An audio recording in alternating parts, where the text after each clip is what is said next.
Hello বন্ধু, আপনার অথবা আপনার পরিচিত কারো কি হাত কাঁপার সমস্যা দেখা গিয়েছে? লিখতে গেলে বা কোনো কিছু ধরতে গেলে হাত কাঁপে। স্বাভাবিকভাবে আপনার কাজকর্মে পর্যন্ত এই হাত কাঁপার জন্য ব্যাঘাত ঘটে। এ নিয়ে অনেক দুশ্চিন্তায় আছেন। হয়তো অনেক অভিজ্ঞ ডাক্তারের শরণাপন্ন হয়েছেন, বিভিন্ন রকম পরীক্ষা নিরীক্ষা করিয়ে ওষুধ সেবন করেছেন, কিন্তু স্থায়ী কোনো সমাধান হয়নি। এমতো অবস্থায় আপনার সহ আপনার পরিচিত যে কোনো ব্যক্তিরই এই হাত কাঁপার সমস্যা যদি স্থায়ীভাবে হোমিও ওষুধের দ্বারা আজীবনের জন্য নির্মূল করতে চান, তাহলে এই ভিডিওটা আপনার জন্য অত্যন্ত প্রয়োজনীয়। আমি এই ভিডিওতে হাত কাঁপা কী, হাত কাঁপার কারণ, বিবরণ এবং লক্ষণ সম্পর্কে বিস্তারিত আলোচনা করেছি এবং ভিডিও শেষে আমি যে হোমিওপ্যাথি ওষুধ বলেছি, এই ওষুধ আপনি সহ আপনার পরিচিত যে কোনো ব্যক্তি সেবন করিলে এই হাত কাঁপার সমস্যা অথবা লিখতে গেলে হাত কাঁপার সমস্যা স্থায়ীভাবে আজীবনের জন্য নির্মূল হয়ে যাবে। তো আপনাকে স্বাগত জানাই টিপস 20 প্রো ইউটিউব চ্যানেলের পক্ষ থেকে। আমি হোমিওপ্যাথি ডাক্তার পল্লব। প্রথমে বলবো হাত কাঁপা আসলে কি। হাত কাঁপা বলতে আমরা ডাক্তারি ভাষায় বলে থাকি পার্কিনসন ডিজিজ। এই সমস্যায় নারী পুরুষ ছেলে মেয়ে উভয়েরই হতে পারে। সাধারণত কৈশোর বয়স পদার্পণের শুরু থেকে প্রাপ্তবয়স্ক যে কোনো ব্যক্তিরই এই হাত কাঁপার সমস্যা দেখা দেয়। এই হাত কাঁপার সমস্যা দেখা দিলে অনেকে অনেক অভিজ্ঞ ডাক্তারের শরণাপন্ন হয়ে দীর্ঘদিন যাবৎ বিভিন্ন ধরনের ওষুধ সেবন করে থাকেন, কিন্তু স্থায়ী কোনো সমাধান হয় না।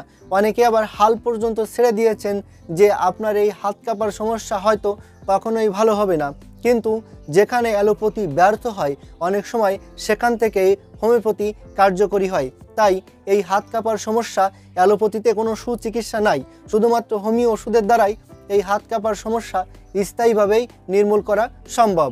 আর যে সকল ব্যক্তিরা মূলত দীর্ঘদিন যাবৎ এই হাত কাঁপার সমস্যা বা কোনো কিছু ধরতে গেলে হাত কাঁপা বা লিখতে গেলে হাত কাঁপার সমস্যায় ভুগছে, তাদের সঠিক হোমিও সুচিকিৎসার লক্ষ্যেই মূলত এই ভিডিওটা প্রস্তুত করেছি।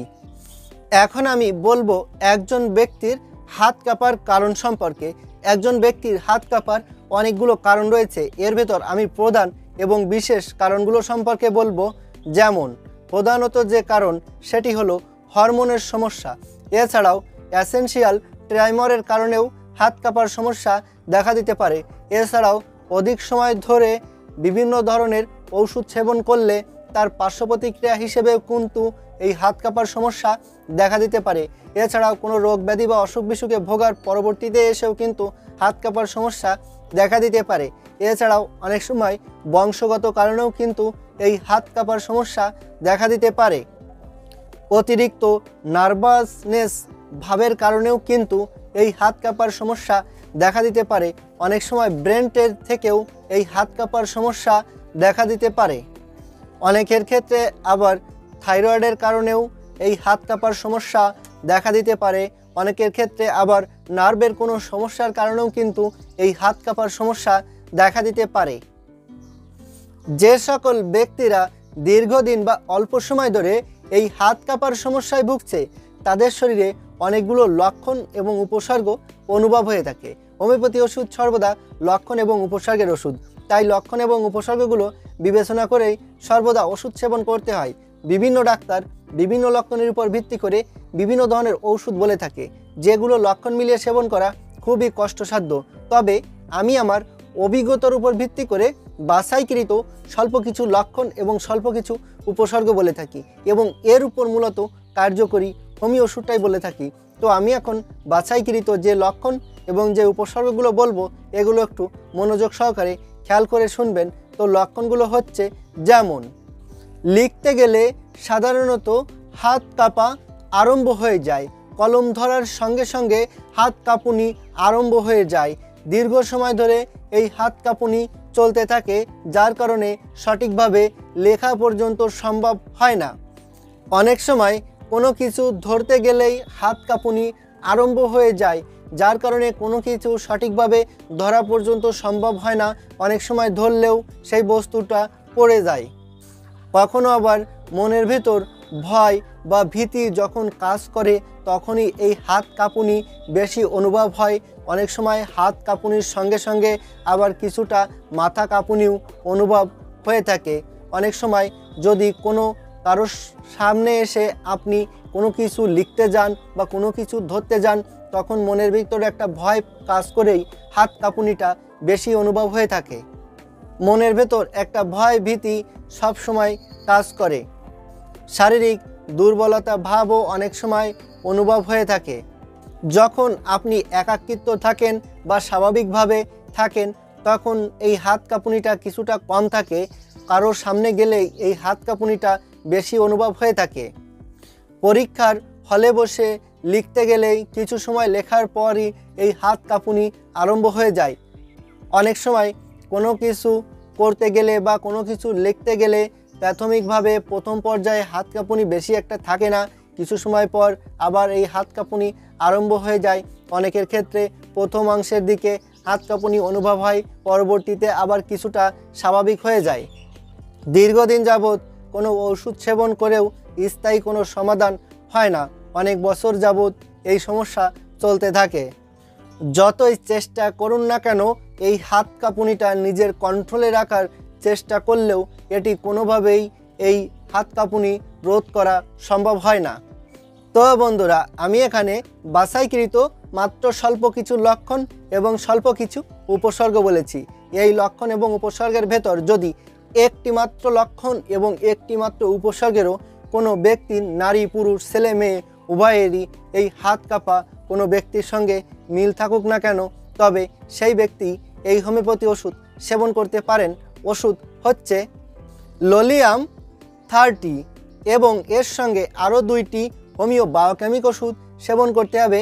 একটি হলো ক্যালকেরিয়া ফসফরিকাম 12x এবং এর সঙ্গে আরেকটি হোমিও বায়োকেমিক ওষুধ সেবন করতে হবে, সেটি হলো ম্যাগনেসিয়া ফসফরিকাম 12x। এবার আমি এই লোলিয়াম 30 এবং এই ক্যালকেরিয়া ফসফরিকাম 12x এবং এই ম্যাগনেসিয়াম ফসফরিকাম 12x এই 3টি ওষুধ সেবন করার নিয়ম সম্পর্কে বলবো। এই লোলিয়াম 30 এই হোমিওপ্যাথি ওষুধটি 2 ফুটা করে 2 চামচ পানির সাথে মিশিয়ে সকালে ও রাত্রে খাওয়ার 1 ঘন্টা আগে দিনে 2 বার সেবন করতে হবে।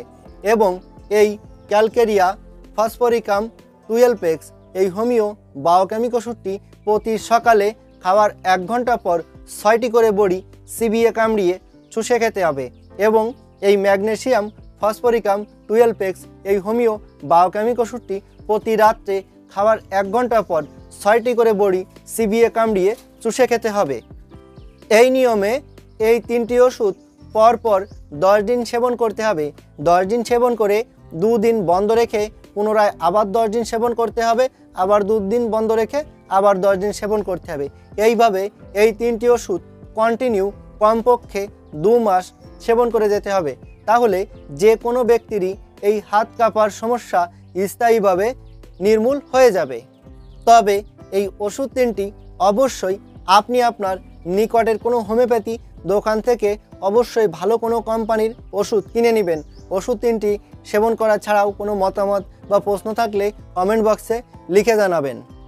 আর আপনাদের যে কোনো ধরনের চিকিৎসা গ্রহণের প্রয়োজন হলে অবশ্যই আমার সাথে সরাসরি কথা বলবেন। আমার ফোন নাম্বার, হোয়াটসঅ্যাপ নাম্বার এবং ইমো নাম্বার এখানে দেওয়া আছে, প্রয়োজনে আমার সাথে সরাসরি কথা বলবেন। আর এই ভিডিওটি দ্বারা যদি আপনার বিন্দুমাত্র উপকার হয়ে থাকে তাহলে এই ভিডিওটি অবশ্যই আপনি আপনার ফেসবুকে শেয়ার করবেন, যাতে করে এই ভিডিও দেখে আপনার বন্ধুরাও উপকৃত হতে পারে। আর ভিডিওটি যদি ভালো লেগে থাকে তাহলে কষ্ট করে একটা লাইক দিবেন আর চ্যানেলটি সাবস্ক্রাইব করে সাথেই থাকবেন। ভালো থাকবেন, সুস্থ থাকবেন। ধন্যবাদ।